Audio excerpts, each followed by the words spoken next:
Le président de l'Organisation des parents d'élèves et étudiants de Côte d'Ivoire, OPECI, Claude Kadiouaka, était face à la presse le samedi 12 décembre 2020 au siège de son organisation à Abidjan-Treichville pour dénoncer les dysfonctionnements qui entravent la bonne marche des universités et grandes écoles ivoiriennes.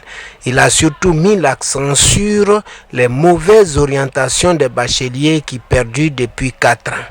Il avait à ses côtés son premier vice-président, M. Nyowan Joseph. Au ministère de l'Enseignement supérieur et de la recherche scientifique, les années académiques passent et se ressemblent avec tous les dysfonctionnements que nous ne cessons de décrier.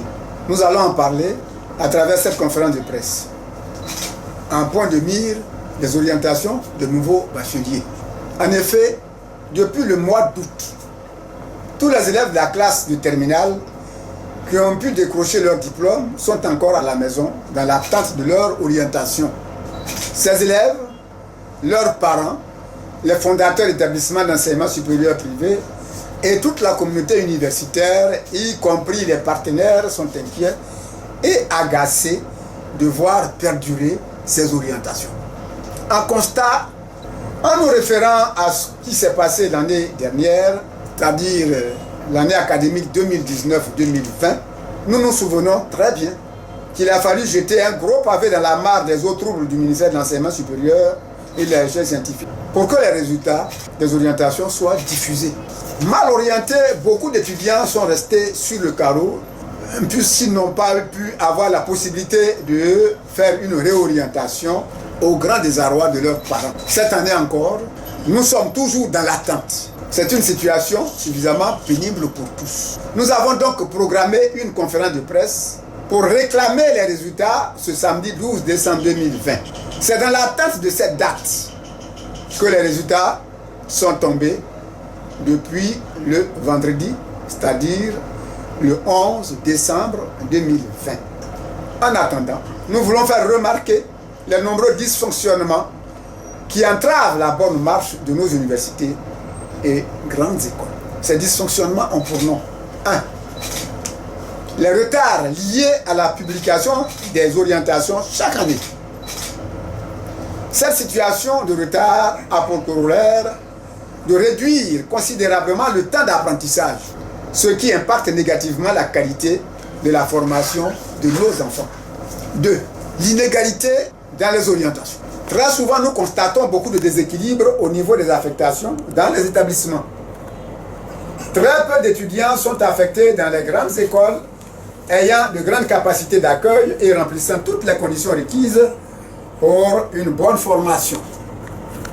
Par contre, des établissements de fonctionnement récent reçoivent plus d'étudiants pour qui nous avons beaucoup de craintes quant à la qualité de la formation à eux dispensée. 3. La lenteur dans le paiement des subventions aux fondateurs des écoles privées. Cette lenteur également affecte le fonctionnement normal de ces établissements. Le point 4. La suppression de la réorientation. Nous pensons que lorsque le choix de l'étudiant n'a pas été respecté par la commission d'orientation, il doit pouvoir bénéficier d'une réorientation pour lui permettre moralement et psychologiquement de poursuivre ses études dans l'établissement de son choix, car le choix se fait en fonction du lieu d'habitation de l'étudiant, de son portefeuille et de ses moyens de déplacement.